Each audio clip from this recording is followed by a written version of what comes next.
कांग्रेस नेता आरिंदर शर्मा के द्वारा विकासनगर से की गई अहम विषयों को लेकर प्रेस वार्ता के दौरान कांग्रेस नेता आरिंदर शर्मा ने सरकार पर इस समय डेंगू महामारी के फैलते हुए बड़ी लापरवाही और प्राइवेट अस्पतालों के द्वारा लूटकर मरीजों को शोषण करने की बात कही।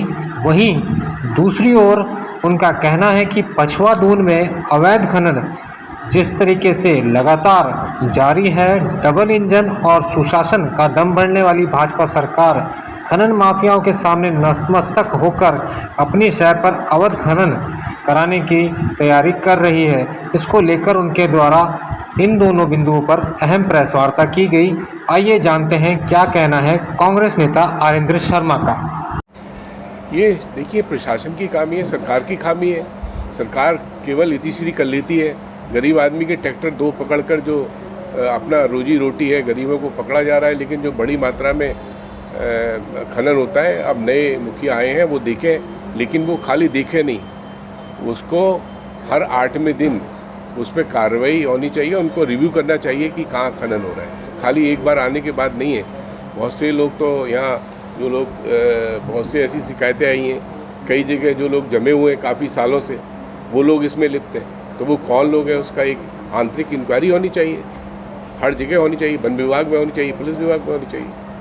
आपने प्रदेश में बढ़ते डेंगू के असर को बता के डेंगू बेकाबू हो चुका है और लोग परेशान हैं और लोग प्राइवेट अस्पताल में लूट रहे हैं। जी देखिए, हमारी यही मांग है कि किसी भी आम आदमी का जो डेंगू एक बुखार अगर है तो 3 लाख का बिल क्यों आ रहा है। और हर घर से आप देखेंगे कि हर तीसरा व्यक्ति डेंगू से पीड़ित हो रहा है, और उसमें आप बुखार आता है, प्लेटलेट्स कम होती हैं, बीपी 70 से नीचे चला जाता है। 1 लाख के बाद जो है प्लेटलेट्स 12,000 पहुँच जाती हैं। मेरे कई साथी, मैं कई अस्पतालों में गया हूँ कल पूरे दिन, देखा कि यंग बच्चों को हो रही है और डेथ रेट बहुत ज़्यादा है, लेकिन वो अभी संज्ञान में नहीं लाए जा रहे। उसकी जो है सरकार कुछ आंकड़े छुपा रही है। जितनी मौतें हो रही हैं वो मौतों का एक हम कहते हैं उनको आंकड़ा पूरा जो है जनता के सामने लाया जाए। सारे उत्तराखंड की ये हालत है।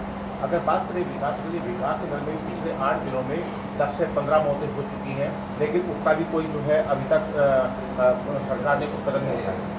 देखिए, खाली विकासनगर नहीं, गांव-गांव में जाइए और वहाँ पर देखिए हालत क्या है। बहुत सी जानकारियाँ अभी तक नहीं आ रही है हमारे आपके संज्ञान में, तो वो पता चलता है कि डेंगू जो है 12 घंटे में ही ऑर्गन्स को इफेक्ट कर रहा है। आपने एक अस्पताल का जिक्र किया कि उस अस्पताल को जुर्माना लगा, लेकिन उसके आगे कोई कार्रवाई नहीं हुई। बिल्कुल, ये रिपोर्ट कहा था कि हम इसकी जांच करेंगे, हर अस्पताल पर जाएंगे कि जो है रिपोर्ट्स में डिफरेंसेस क्यों आ रहे हैं। फिर कोई टीम नहीं गई है। जब टीम किसी अस्पताल की जांच नहीं हो रही है तो उसकी टीमें कहाँ जा रही हैं, किस अस्पताल में जा रही हैं वो टीमें? अस्पताल में बाउंसर्स का आप जिक्र कर रहे हैं। हाँ, तो देखिए आप जाके, क्या ऐसी स्थिति है? आप देखिए, आप हैं यहाँ आपके पछवा दूर में ही है अस्पताल, आप जाके खुद, आपको नए अस्पताल खुल रहे हैं, उनमें जाके देखिए फर्स्ट फ्लोर पर सब बाउंसर्स लगे हैं। आरिंदर जी, आपने खनन पे सुप्रीम कोर्ट की गाइडलाइन उसका पालन नहीं कर रहे हैं और पुलिस के कहीं ना कहीं जो लोग हैं उनका भी इन्वॉल्वमेंट या वन विभाग के लोगों का इन्वॉल्वमेंट। मैंने कहा आंतरिक जाँच कराने के बाद पता लगा जाए वो कौन लोग हैं जिनके ऐसे संज्ञान आए। काफ़ी शिकायतें आ रही हैं कि वो लोग भी इन्वॉल्व हैं। किस तरह की शिकायतें आ रही हैं? कि देखिए, उन लोगों का भी यहाँ पर खनन में पूरा है और वो भी इसमें एक तरीके से सहभागी है। प्रशासनिक कर्मचारी। यस। और जो आपने सुप्रीम कोर्ट की गाइडलाइन की बात करी वो थोड़ा सा उस पर देखिए, मैंने कहा है कि सुप्रीम कोर्ट ने पूर्णतः प्रतिबंध लगाया हुआ है कि जो है यहाँ पर ये इको सेंसिटिव जोन है, यहाँ पर खनन नहीं हो सकता है। ये 2 स्टेट का मैटर है। सुप्रीम कोर्ट का ऑर्डर मैंने आपको उसकी कॉपी दी हुई है, एनजीटी की भी दी हुई है। और अभी जो लेटेस्ट ऑर्डर आया है कि हमको जो है वो परमिशन मिल गई, वो खाली ईसी की, एनवायरमेंट क्लियरेंस की परमिशन मिली है, लेकिन एनजीटी ने और भी बहुत सारी उसमें क्लॉजेज लगाए हुए हैं कि आप नहीं लगते।